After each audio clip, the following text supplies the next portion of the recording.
Bom dia, meus amigos. Como estão vocês? Espero que estejam todos bem, cada um de vocês, seus familiares. Queria dizer que eu estou com saudade de vocês, tá? Daquele nosso convívio lá dentro da faculdade. Eu estou torcendo para tudo isso acabar logo, né? Não aguento mais ficar em casa, acredito que alguns de vocês também. O bate-papo de hoje, que eu tenho para conversar com vocês, é sobre oclusão, tá? Em situações específicas, tá? Oclusão, como ela deve ser tratada de dente para dente, ou seja, do arco inferior para o arco superior, impacto da oclusão quando estamos falando de dois dentes naturais, e a situação entre dente e implante. Qual é a diferença? Existe diferença quando tratamos essas situações? Então vamos lá. Na busca de ampliar o entendimento sobre o estudo da oclusão, é necessário saber se coroas apoiadas sobre implante, quando em contato com o seu antagonista, sendo ele um dente natural, requer algum cuidado específico, tá? Qual a importância desse assunto? Ele é necessário para a gente entender alguns insucessos que acontecem na terapia com implante, né? Tipo afrouxamento de parafuso, fraturas, soltura de coroas, né? E é importante saber se existirá um tipo de conduta na reconstrução da oclusão entre dentes naturais e um outro tipo de trabalho a ser realizado entre implantes. Existiria talvez uma terceira opção de tratamento quando a gente se deparar com a combinação de dente natural antagônico a uma coroa sob implante no momento do contato oclusal. Então, notem bem, são três situações, né? Dente no arco superior, dente no arco superior, inferior, implante no arco superior e também implante no arco inferior. E a terceira possibilidade, um exemplo de dente no arco superior, de encontro a implante no arco inferior. Tá? E o que a gente sabe sobre isso? Os princípios de oclusão, tá? Para você trabalhar a reabilitação oral, existem três tipos de situações terapêuticas, né? A oclusão bilateralmente balanceada, que é aquela que nós utilizamos quando realizamos trabalhos removíveis de prótese total dupla, né? A oclusão bilateralmente balanceada é aquela oclusão em que você, no momento da guia canina, com prótese bilateral, né, instalada no paciente, não acontece somente a guia canina, acontece o contato de todos os elementos do arco do lado de trabalho, juntamente com contato com todos os elementos do lado de balanceio, né? Chamada oclusão bilateralmente balanceada. A oclusão mutuamente protegida é aquela que a gente trabalha quando estamos trabalhando em elementos unitários ou em regiões parciais, onde temos a situação da guia anterior, que ela é dividida ali na frente pela guia incisiva e pela guia canina, quando ocorre a lateralidade, tá? Na guia incisiva é aquele momento que nós temos a oclusal, a incisal do incisivo inferior deslizando sobre a palatina do dente superior até chegar de topo. Nessa situação, nós não devemos ter contato nenhum com os dentes posteriores, né? Em movimentos horizontais, não existe contato posterior. Quando ocorre um fechamento de boca e a volta para a posição original, você tem o apoio posterior, com a dissipação de forças no longo eixo dos dentes posteriores e nenhum toque nos dentes anteriores, ou levemente tocando os dentes anteriores, tá? A última situação é a função em grupo, que às vezes acontece se você tem que lançar a mão, como, por exemplo, se você vier realizar a reconstrução de uma coroa total de um canino, seja implante ou seja em dente natural, né? O que você faz ali quando você só tem raiz? Após o tratamento odontístico, você faz a construção do retentor intrarradicular, né? E em cima desse retentor, que seria o pino, você coloca a coroa do canino. Agora, sabendo que o canino ele sofre forças laterais quando ele desempenha o papel da função da guia canina, né? Você, se tiver receio de alguma fratura em função da desidratação do dente, em função do dente ter ficado mais friável devido ao tratamento odontístico, você pode não jogar essa força diretamente sobre o canino e deixando em grupo, dividindo essa força com o primeiro premolar, segundo premolar e molares, tá? Então, essas três situações, elas são situações realizadas durante a terapia que nós trabalhamos no dia a dia. E ainda bem que não existe diferença, tá, na implantodontia e na dentição natural em relação a essas terapias. Continua tudo sendo da forma normal que nós já sabemos trabalhar. O que acontece de diferente, tá, é que na oclusão necessária para a substituição de um único dente, ela é similar, mas não é idêntica à situação da dentição natural, tá? Buscamos sempre uma oclusão equilibrada. A oclusão equilibrada, ela traz saúde para o sistema estomatognático. E uma oclusão desequilibrada, ela gera sobrecarga em algum ponto. E essa sobrecarga pode desencadear um processo de traumas e sintomas do paciente, tá? Então, como é que funciona a biomecânica do periodonto? O ligamento periodontal é funcionalmente programado para absorção de carga axial. Essa axialidade, ela é o que, gente? É você dissipar força paralela ao longo eixo do elemento dental. Isso o ligamento faz bem feito, né? De modo a ocorrer ajuste fisiológico funcional conforme o estresse oclusal ao longo eixo do dente. Além disso, existe a capacidade, né, a adaptabilidade periodonto-funcional às mudanças nas condições de estresse. Agora, interessante, nesse desenho aqui, nós temos apenas altura e largura, tá? Mas a interface dente-osso, ela é muito mais complexa. É ao redor de todo o elemento dental, tá? Então, essa capacidade de ajuste fisiológico funcional e a adaptação periodonto-funcional, ela se dá em 360 graus ao redor do dente, tá? Isso é uma grande vantagem que o ligamento periodontal oferece para nós. Observando aqui a interface osso-implante, tá? No microscópio eletrônico de varredura, nós observamos que ocorre a osso-integração, né? Então, você tem aqui a superfície do implante e a osso-integração que ocorreu e é vista aqui no aumento de 100 vezes. Aqui embaixo na figura, ó, tá aqui, ó, magnitude de 100 vezes, tá? Você observa que ele está bem justaposto ao osso, não existe possibilidade do implante ter mobilidade. Tá? Observa um contato pleno à superfície do titânio nanotexturizada. Quando passamos a magnitude para 250 vezes de aproximação, tá? A gente observa a calcificação da matriz colágena. Tá? Quando passamos para 1000 vezes de aproximação, praticamente você não consegue perceber nenhum espaço entre a interface dente-implante. E quando chegamos a 4.000 de aproximação, você percebe ainda prolongamento ósseo em direção à superfície do implante. Tamanha, né, a biocompatibilidade do titânio ao ser humano, né? A célula óssea.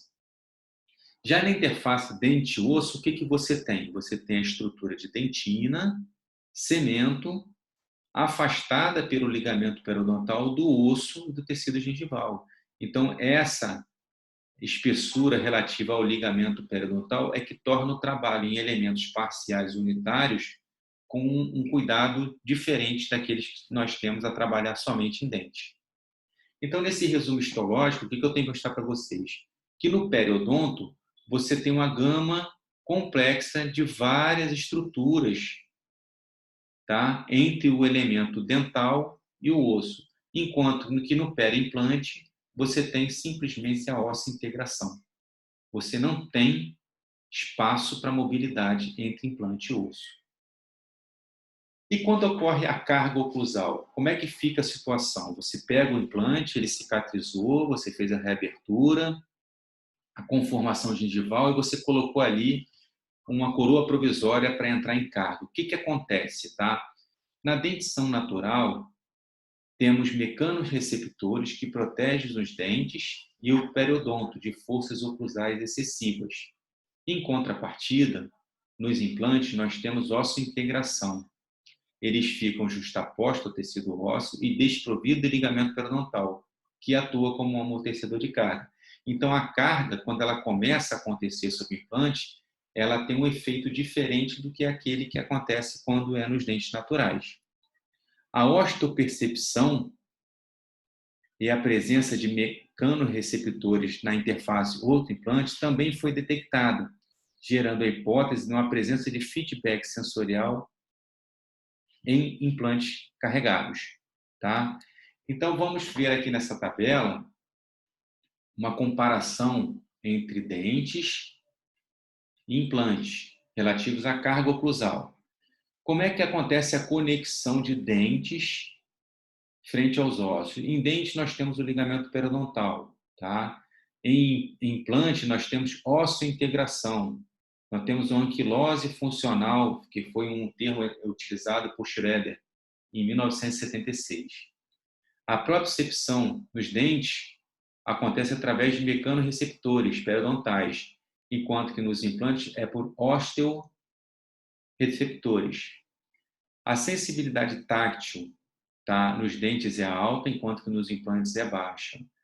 A axialidade, a mobilidade axial é aquela mobilidade vertical, tá, entre o elemento dental e o processo e o osso alveolar é de 25 a 30 micras, enquanto que nos implantes é de 3 a 5 micras. Isso aqui é extremamente importante. A presença da osseointegração não deixa você ter uma quantidade de espaço ali favorável para que esse implante tenha mobilidade. As fases do movimento nos dentes, tá? Eles são divididos, segundo Cecchini, no trabalho de 1986, em duas fases. A fase primária, que é complexa e não é linear, e a fase secundária, que ela é linear e elástica. Linear no sentido que a mobilidade ela pode começar e ser gradualmente e se elevando. Nos implantes não existe a fase primária. Ela é apenas pela mobilidade. Ela é linear. Ela, quando começa a acontecer, ela será gradual, tá? E elástica, com a presença de fibrose. O padrão de movimento, tá? Que foi elaborado, foi citado por Schultz em 1995, o padrão de movimento nos dentes, existe um padrão primário e um secundário, tá? O padrão primário nos dentes o movimento acontece imediatamente ao estímulo e depois ele vai aumentando de forma gradual, com mobilidade e criação de fibrose. Nos implantes, ocorre somente a fase secundária, que seria gradualmente o movimento também, e elevando com a presença de fibrose. Outro fator que a gente pode observar aqui perante forças laterais, como se apresenta o fulcro, né? Nos dentes naturais, o fulcro se localiza no terço apical, com movimento de rotação das raízes. Já nos implantes, é na crista óssea, muito mais próximo ao terço cervical, tá? As características de absorção de forças nos dentes se dá por função de absorção e distribuição de estresse via ligamento periodontal para dentro do osso alveolar. Nos implantes, a concentração de estresse é diretamente na crista óssea ao redor do implante. E os sintomas de sobrecarga se apresentam de formas diferentes também no implante nos dentes, né? Espessamento do ligamento periodontal, aumento de mobilidade e dor quando você está na situação de dentes naturais, e afrouxamento de parafusos em coroas cimentadas ou parafusadas, fratura desse parafuso, tá? Fratura de coroa, fratura de abátment. Pode chegar ao ponto de você também ter fratura do implante, tá? E perder o trabalho realizado. Então, observa aqui, na presença de carga oclusal, quando nós temos aqui uma prótese parcial fixa instalada, tá? Na região que você perdeu o elemento dental, você tem uma radiolucidez óssea nesse interior aqui, ó, muito maior, tá? Enquanto você tem aqui ao redor do periodonto, tá? Ele se adaptou à situação e causou uma difusão óssea maior, um estresse maior de carga aqui, ó, ao redor do molar e ao redor do premolar, fato que não acontece na região ausente. Quando chegamos na situação com os implantes, eles não possuem essas vantagens devido à nossa integração. Então, você tem aqui um corte histológico no implante submerso, tá? Você não existe carga sobre o implante, então não existe estresse ósseo representada pela cor vermelha, tá? Quando você faz apenas a exposição sem colocar carga, você percebe o estresse ósseo aumentando ao redor do implante, tá? Nessa corzinha marrom que ela vai passar a vermelha. E quando você coloca a coroa provisória ou a coroa definitiva, a percepção do estresse periimplantar é muito maior. Então você percebe desse modo o quê? Que em dentes naturais, independente do padrão oclusal selecionado, realizaremos sempre a aplicação de conceitos terapêuticos. Temos a mobilidade dentária do alvéolo em torno de 25 a 100 micras. Já na implantodontia, com o conceito de osseointegração sedimentado, sabendo que não existe espaço na interface osso-implante, devemos sempre ter respeito aos princípios de oclusão implanto-protegida. Tá? Não esquecer que nos implantes nós temos apenas 3 a 5 micras de mobilidade intraóssea. Desse modo, a gente define o seguinte, tá? É clássico, a absorção de carga ela é muito maior na situação com o implante. Então, já estabelecemos aí o conhecimento sobre a histologia em dente natural, a histologia periimplantar, a carga, quando submetida à carga, que o implante ele sofre muito mais carga do que o dente natural, e agora existe a sobrecarga, que é uma situação a mais possível dentro da odontologia. Dos fatores de sobrecarga, nós temos os mais comuns, a parafunção, os grandes cantilevers, projeto oclusal impróprio. O que seria isso? Seria o enceramento, a idealização de um novo desenho oclusal que não fique adequado ao final do tratamento, e contatos prematuros nos movimentos excursivos da mandíbula. Tá? Então, vamos falar um a um, devagarzinho, para a gente relembrar a situação.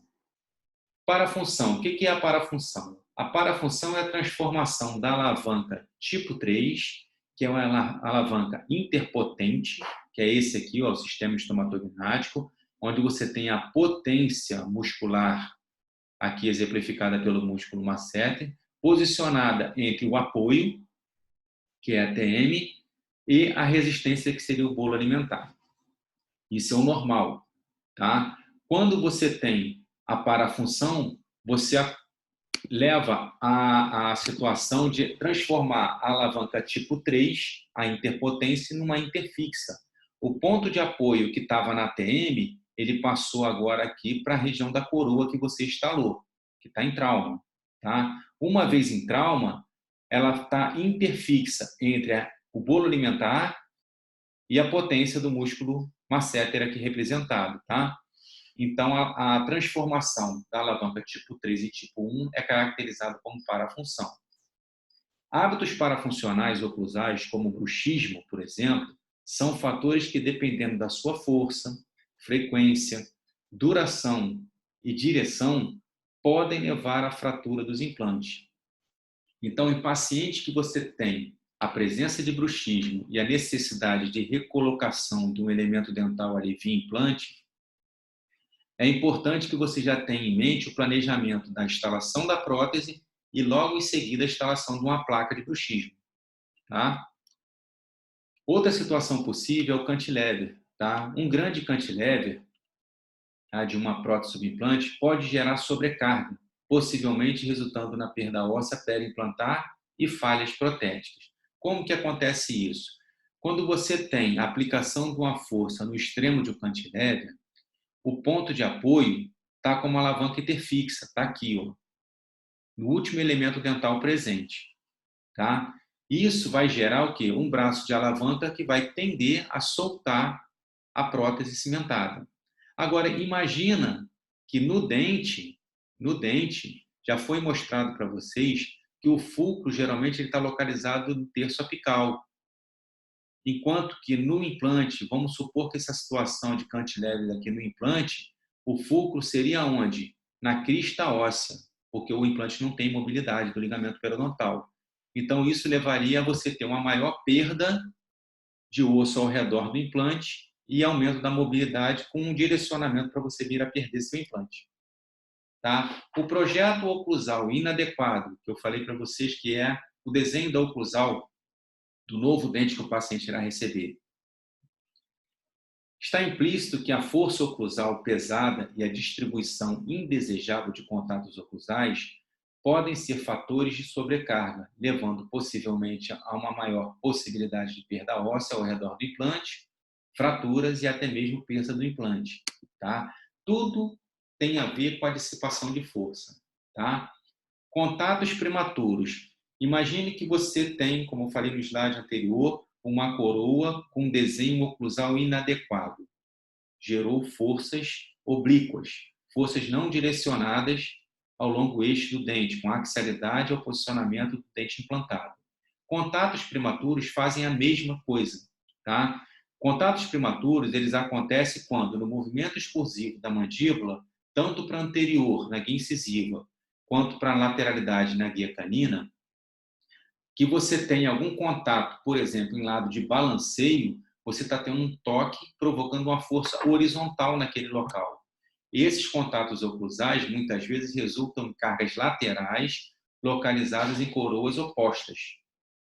Muitas vezes, esse contato apresenta um plano inclinado, aumentando um componente horizontal de carga e tensões de cisalhamento.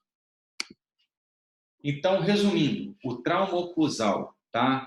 No dente e no implante. No dente, existe um alargamento do espaço periodontal. No implante, existe um estresse ósseo periimplantar. Tá? O aumento da espessura da cortical óssea no dente, surgimento de mobilidade com aumento gradual no implante. Tá? Formação de fibrose. Aumento da densidade óssea ao redor do ligamento periodontal.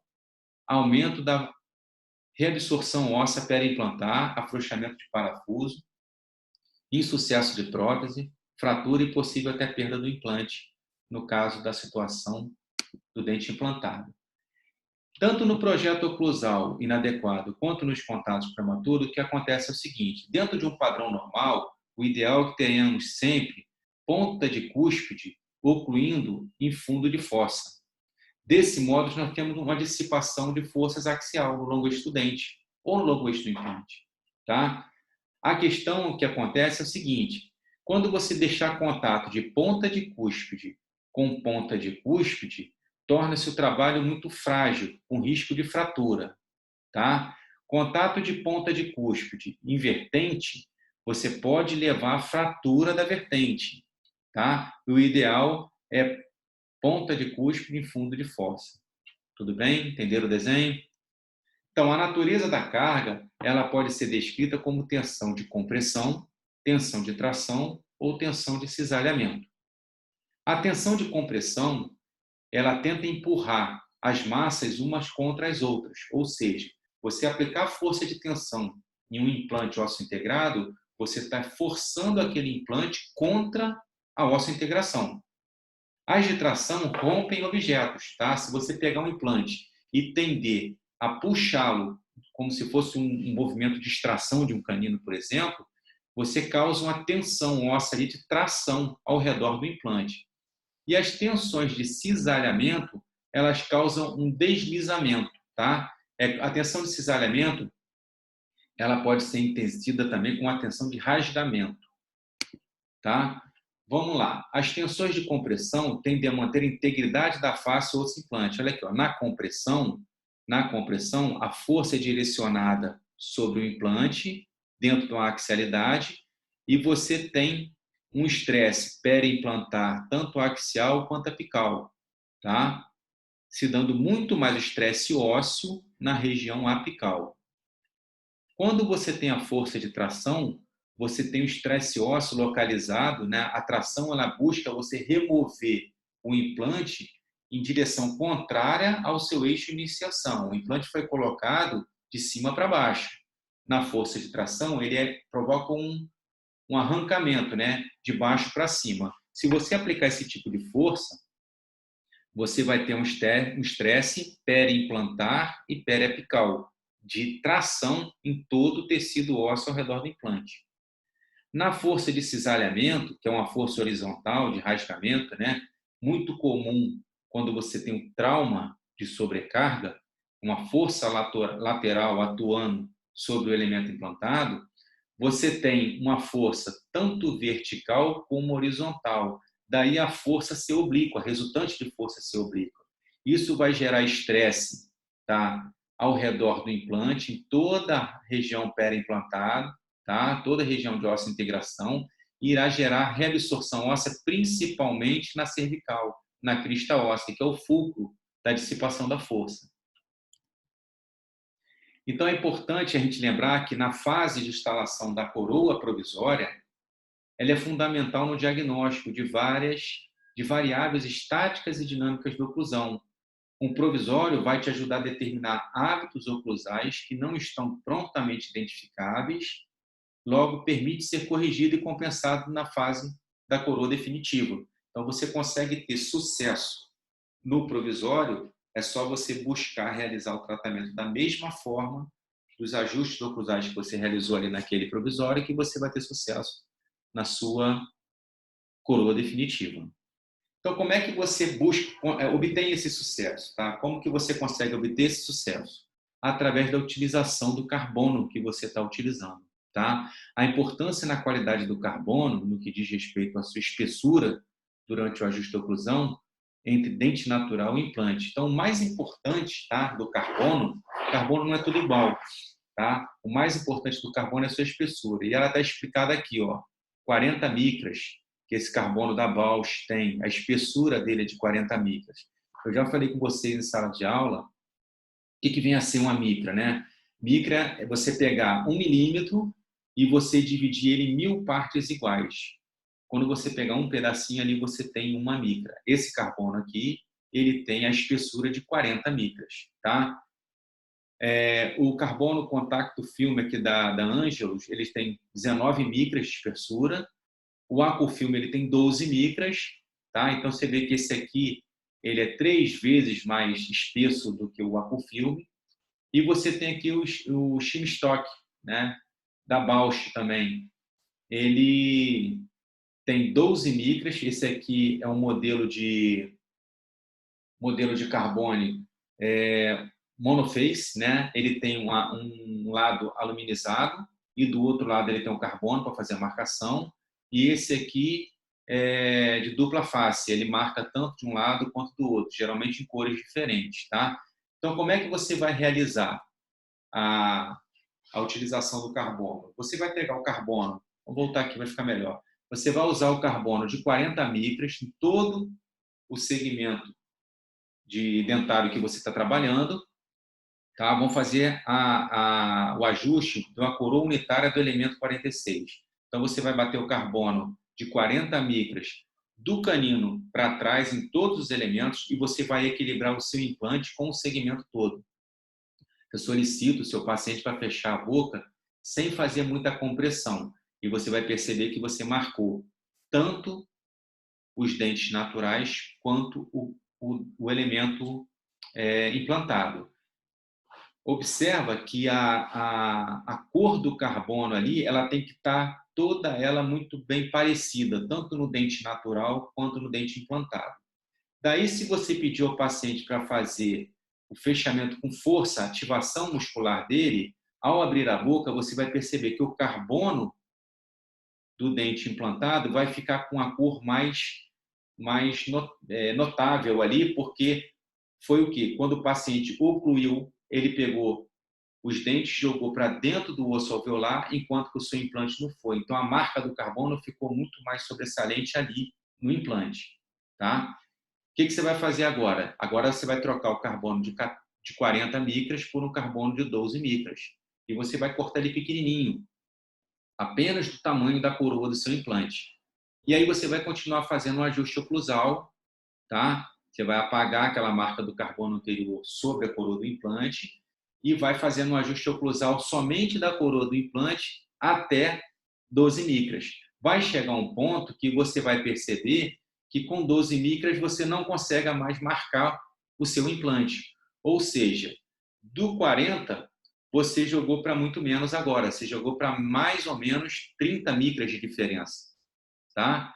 Então, é consenso geral que o excesso de estresse na prótese ou no sistema suporte é o que mais causa sobrecarga e falha no implante. Tá? Dentes naturais podem ser tocados em suas bases sobre cargas pesadas, enquanto que na prótese retida por implante isso não é permitido. Desse modo, uma coroa suportada sobre implante deve estar pelo menos 30 micras abaixo de uma coroa natural. Tá?